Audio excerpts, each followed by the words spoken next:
Азыркы сабакта болсо биз жаңы элекке регистрация кылган Leonardo нейросетинде изображение генерация кылганды үйрөнөбүз. Бул жакта изображение генерация кылыш үчүн мына get started дегенди басабыз. Get started дегенди баскандан кийин бул загрузка болгондо мына image creation деген турат. Ушул image creation деген эки галереянын мына эки сүрөттүн иконкасы турат. Ушуну басабыз. Ушул бизге керек болот. Ушуга киргенден кийин бул жакта мурда генерация кылган сүрөттөрүбүз чыгат. Мурда буга чейин генерация кылган сүрөттөр. Бул мен генерация кылган сүрөттөр. Муну любой убакта кирип, бул жакта мына ылдый караган кнопка турат. Download стрелка, download image дегенди басып, любойун көчүрүп алсак болот, любой убакта кирип. Эми бул жактын бир аз настройкасын карай кете турган болсок, мына эң биринчи эле model preset деген турат. Ушул жерди бассак, биз өзүбүз каалаган форматты тандап алсак болот. Мисалы, бул аниме форматында. Эгер мына иллюстрация деген тандасак, мына ушундай иллюстрация форматында болот, мультяшный формат. Бизге болсо керектүүсү, лично мага керектүүсү, балким сиздерге иллюстрация керек болот, балким аниме керек болот. Мага керектүүсү мына сток фотография деген, стоковое фото деген, мындай профессиональный фото сыяктуу деген сөз да. Ушуну тандап алам, мына галочка турат, сиздер да ушуну тандап алсаңыздар болот. Анан бул жакта дальше кете турган болсок, мына бул жакта мен 1/1 деп тандап койдум. 1/1, 2/3, 16:9 же болбосо бул жагын басып, ушул ползунокту ары бери жылдырып, бул жактан формат тандап алсаңыз болот. Мисалы, инфографикага десеңиз 4/5 деп тандасаңыздар болот, же болбосо 3/4, 3/4 деле тандап кое берелик мисалы.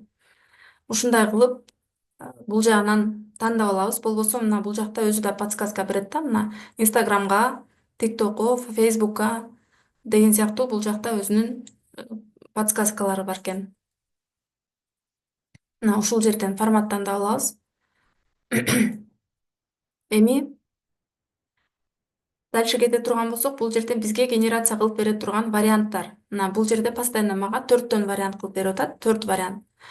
4 вариант, 1, 2, 3 вариант бул басканда мына бриллианттын сүрөтү чыгып калып атат. Бул деген платный версияда. А бесплатный версияда 4 эле тандалат да, 3, 2, 1 деген тандалбайт.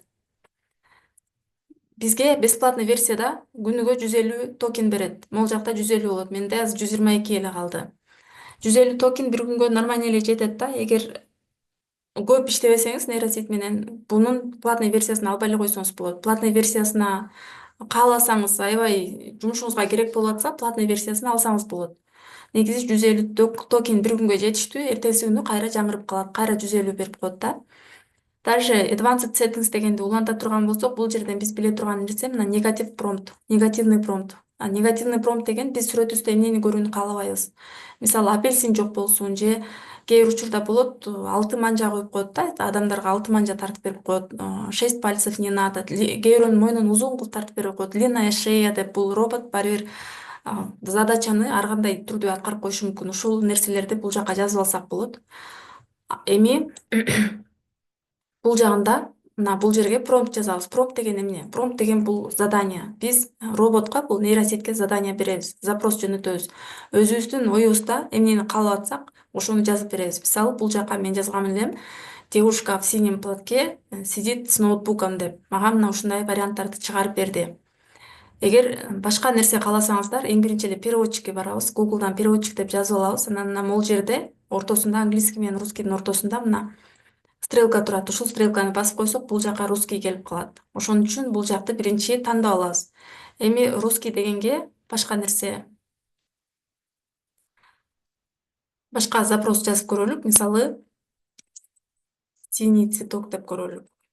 Канчалык биз азыр легкий эле генерация кылабыз, бирок оюңарды канчалык так жазсаңыздар, канчалык четкий запрос берсеңиздер, ошончолук четкий результат аласыздар да. Канчалык размытый жазып койсоңуздар, мен мисалы blue flower деп размытый жазып койдум, ошончолук размытый результат алам да. Муну копировать этип алабыз Ctrl-C менен. Эми биз бул жагыбызга барабыз дагы.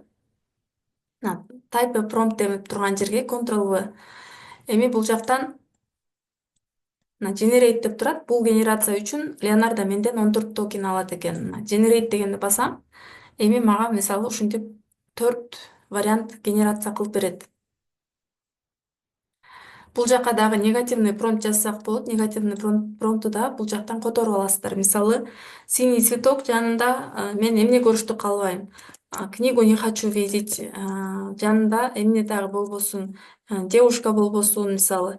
Ушул нерселерди мына английскийин копировать этип алып туруп, бул жака негативный промпт деген включать этет. Негатив промпт деген могул жака жазып койсок, кайра generate десек, бизге ушул китеп жок, кыздын сүрөтү жок кылып, кайра генерация кылып берет.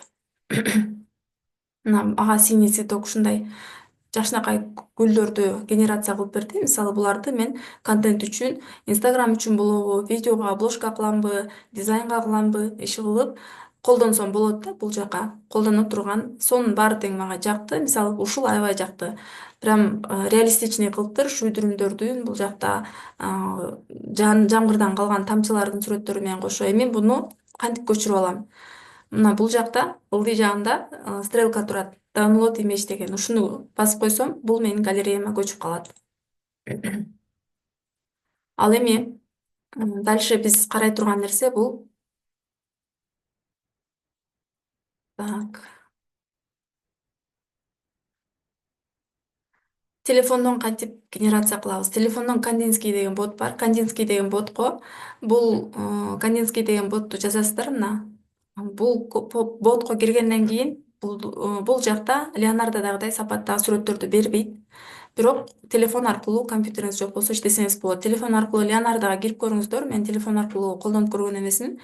Ал эми бот аркылуу кантип колдонобуз? Мына меню дегенди басабыз, старт дегенди басабыз дагы генерация изображения дейбиз.